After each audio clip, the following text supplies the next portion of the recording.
자, 주식 해외선물 전문가 션 타임입니다. 자, 2018년도 첫 시장 포커스입니다. 자, 이번 시장 포커스 통해서 이번 연도도 해외 선물의 분석과 그리고 시장 방향성 예측 잡아볼 수 있도록 하겠습니다. 자, 시작하기 전에 앞서서 오늘 공개될 경제지표 일정 같이 잡아보고 넘어가 보도록 하겠습니다. 오늘은 연초기 때문에 그렇게 중요한 지표는 많이 공개되지 않는데요. 다만 오늘 12시에 저녁 12시에 발표되는 ISM 제조업 지수는 상당히 주의 깊게 보셔야 될 필요가 있을 것 같고요. 또한 오늘 새벽에 FOMC 회의록이 새벽 4시에 공개가 됩니다. 자, 이 FOMC 회의록은 상당히 중요한데요. 지금 현재 달러 비관론에 따른 달러가 저점 부근에 머물러 있고, 또한 이 달러 비관론이 시작됐던 게 저번 FOMC 성명 때문이었다는 점을 미루어 봤을 때 지금 현재 이 공개될 FOMC 회의록은 상당히 갖는 의미가 크다라고 보시면 될 것 같습니다. 그런 만큼 오늘 그 FOMC 회의록 공개 이후에 또 달러의 방향성에 따른 해외 선물의 방향성이 대폭 나뉠 수가 있습니다. 좀 주의 있게 보시면 될 것 같아요. 자, 그럼 본격적으로 시작해 보도록 하겠습니다. 자, 먼저 오일부터 보도록 하죠. 자, 오일 같은 경우에는 북해 포티스와 그리고 리비아 송유관의 문제가 완화되면서 공급 감소에 따른 우려가 해소되어 가는 상황에서 추가적인 하락을 기대했지만은 하락은 이어지지 않고 오히려 상승세가 유지가 되고 있는 모습입니다.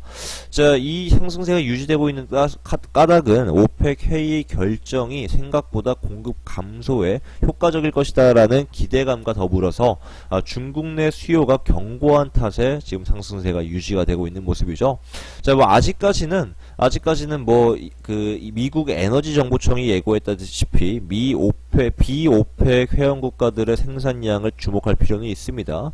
자, 비오펙 회원 국가들의 생산량에 따라서 추가적인 하락을 유지될 수도 있는 부분이긴 하지만 현재 매수 모멘텀은 워낙 강하게 형성되어 있다라는 것이에요.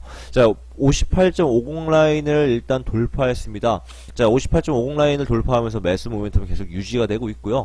또한 보시면은요, 자, 주봉 차트상 58.50 라인을 돌파했기 때문에 현재 65.50달러까지는 별다른 큰 저항은 없는 상황입니다. 즉, 이번 매수 심리가 유지되면서 상승할 경우에 65달러까지도 상승할 수 있다라는 것이죠. 자, 지금 다만 현재 지금 상단 매수 추세선에서의 저항으로 인해서 지금 저항 자체는 조금 저지되고 있는 모습이지만 다시 반전 상승할 수 있는 기회는 충분하다. 어디서? 바로 이 중심 최선 지지선에서 58.50 라인에서 반전 상승할 경우에 추가적인 상승은 65달러 선까지도 길게 유지가 될 수 있습니다. 자, 공급 완화에 지금 송유관 문제가 완화되면서 공급 감소에 대한 우려가 해소되는데도 불구하고 상승했다는 건 상당히 의미가 커요. 그 의미 자체는 지금 오일이 추가적인 상승은 65달러까지 상승할 수 있다라는 것을 열어둔 것과 동일하다라고 보시면 될 것 같습니다. 오일은 매수 대응하시면 될 것 같고요. 고점 매수하지 마시고요. 저점 매수하세요. 제발. 네. 내려왔을 때 아직 200T 아래입니다. 그럼에도 불구하고 우리 저점 매수할 필요는 있는 것이 바로 우리는 길게 추세를 대응하기 때문이죠. 58.50 라인에서 매수 대응하시길 바랍니다. 자, 다음 금 바라보도록 하죠. 자, 금 같은 경우에는 달러가 크게 하락하면서 금의 상승세가 유지되었습니다. 자, 다른 말로는 현재 매도 추세선이 이탈되었기 때문에 상승세가 길게 가파르게 이어진 거죠. 자, 그럼에도 불구하고 지금 달러 무작정 금을 매수 대응할 수는 없는 것이, 자, 금 같은 경우에는 워낙 가파른 상승세를 유지했기 때문에 여기서 한 차례 쉬어가는 구간은 꼭 필요합니다. 즉, 파동 눌림이 이어질 것이다 라는 거죠. 자, 그 구간이 바로 1325 라인선입니다. 1325 라인선은 과거 매도 추세의 중심값과 그 중심값과 상단의 중심값입니다. 한마디로 이 상승과 하락을 4등분선으로 나눴을 때의 이 첫 번째 중심값이라는 거죠. 자, 여기서 한 차례 눌렸을 경우에 최소 1300 라인, 더 나아가서는 1270 라인까지도 하락이 가능하다라고 보시면 될 것 같습니다. 자, 더욱 자세한 달러 방향성은 3분 달러 동영상 한번 확인해 보시면 될 것 같은데, 달러 같은 경우는 지금 현재 91.50 라인 기준으로 뚫리느냐 마느냐에 따라서 추가적인 상승 하락의 88.50까지 이어갈지 혹은 다시 반전 상승해서 94포인트까지 상승할지가 결정짓게 됩니다. 자, 오늘 보시면은요, 예고해뒀다시피 오늘 FOMC 회의록이 새벽에 공개가 됩니다. 자, 이 FOMC 회의록에 따라서 시장 판도가 크게 바뀌겠죠. 즉, 금도 상승하느냐 혹은 다시 하락하느냐가 결정짓게 된다.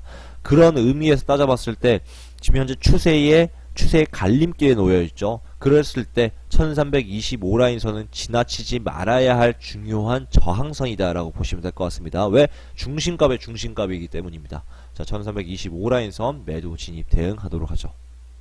다음 유로 보도록 하겠습니다. 자, 유로 역시 달러가 하락하면서 크게 상승 반전했는데요. 자, 달러가 2018년도에 강세를 보이지 못할 것이라는 달러 비관론 속에서 꾸준히 하락하고 있는 탓에 유로가 상대적으로 상승하고 있다라고 보시면 될 것 같습니다.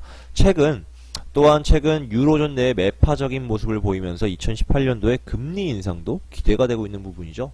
유로 같은 경우에 추가적인 상승도 가능하다라고 보시면 될 것 같습니다. 다만 현재 매수 추세선에서의 상단 매수 추세선, 즉 추세선 저항까지도 올라왔습니다. 자, 이 추세선 저항으로 인해 눌릴 경우 추가적인 하락은 1.121 라인까지, 자, 1.12 라인까지, 그리고 더욱 하락할 경우에 1.193 라인까지도 하락할 수 있다라고 보시면 될 것 같습니다. 역시나 이번 FOMC 회의록 공개 이후에 크게 판도가 바뀔 거예요. 역시나 지금 현재의 추세선 저항은 놓치지 말아야 할 중요한 저항선이긴 합니다. 매도 대응하겠습니다. 유로는 1.212 라인에서 매도 진입 대응하도록 하죠. 다음 S&P 알아보도록 하겠습니다. S&P는 지금 연초에 새해 첫 거래날에 다시 그 거래량이 활발해지면서 나스닥과 S&P가 사상 최고점을 기록했는데요.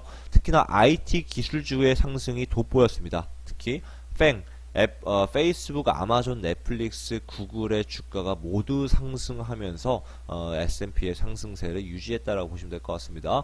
거기뿐만 아니라 저번 그 12월달 말에 그 아이폰 X의 판매량이 저조할 것으로 예상이 되면서 애플의 주가가 크게 했었는데요. 이 하락폭을 조금 다시 메꾸면서 주가 상승에 크게 기여했다라고 보시면 될 것 같습니다. 자, 이게 중요한 건 뭐냐면은 팽의 상승은 2017년도에 최근 이어지고 있었던 버블 논란, 한마디로 주가가 버블이 끼어있다, 버블이 빠졌을 경우에 크게 하락할 수 있다라는 버블 논란을 크게 잠식했기 때문인데요. 2017년도의 경제지표의 상승세와 더불어서 2018년도에부터 시작되는 세제안에 대한 기대감 역시 주가를 꾸준히 상승시킬 것으로 예상되고 있습니다. 더불어서 이 4분기의 실적 기대감도 S&P를 상승시킬 예정입니다. 자, S&P 같은 경우에 추가적으로 2750 라인까지도 상승하겠지만 저번에도 말씀드렸다시피 워낙 고점이에요. 매도 신호가 나왔을 때 매도 흐름은 크게 가파르게 이어질 수 있습니다. 자, 일단은 매수 대응을 좀 보류하도록 하겠습니다. 추가적인 추세 신호 대기하시면 될 것 같습니다. 자, 정리해 보도록 하죠. 자, 오일은 매수 대응하겠습니다. 58.50 라인에서 저점 매수 대응하도록 하겠습니다. 금은요, 1325 라인선 매도 진입 대기, 그리고 유로는요, 1.212 라인에서 매도 대응, 그리고 S&P는요, 추가 추세 신호 대기하시면 될 것 같습니다. 자, 정확한 진입가는 정해원 문자 포지션 확인하시면 될 것 같습니다. 자, 오늘의 시장 폭스 나오는 여기까지.